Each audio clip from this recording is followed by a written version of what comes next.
Hey all, just wanted to talk briefly through my first project in Android Studio.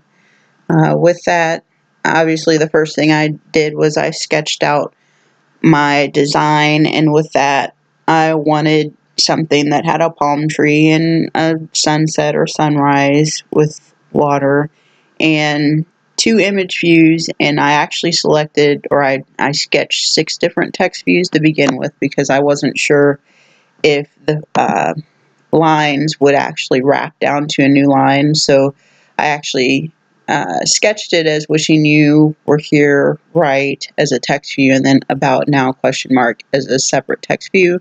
But once I got into Android Studio, I realized that you didn't actually need to do that. If you set your text view to wrap content, it actually does wrap down onto a new line. Duh. Okay, so with that, I also had a hard time deciding what I wanted to do about my font color for this top part here. The black obviously is a nice contrast, and this actually looks a lot better on the phone itself, but it's a nice contrast with the background that you have here. But the problem is when you rotate the device so it's landscape, the font kind of runs into the palm tree here, so it gets washed out. The problem is with the font color, though, if I selected other font colors that were lighter, then the contrast just wasn't great enough, so I just decided to stick with the black. I decided to use cursive font for top and bottom because it's a peaceful, relaxing, calm scene, and I felt cursive font kind of conveys that.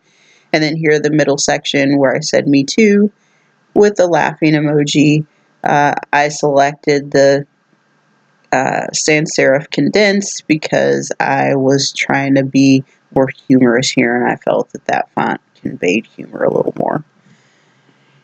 As far as placement of the center section here, I really wanted it to be down here in the dark part of the water, but I am not skilled enough to know exactly how you can do that and how you can get it to stay in a specific part of this image, regardless of what device you're using and what orientation it's in.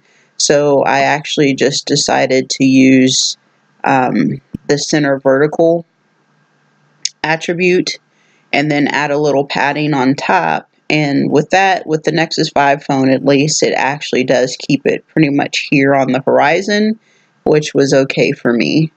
The last thing to note was that I actually added padding all around the edges so that things weren't shoved up against the edge of the screen. And that's pretty much all I wanted to point out about my card. I'll see you next time.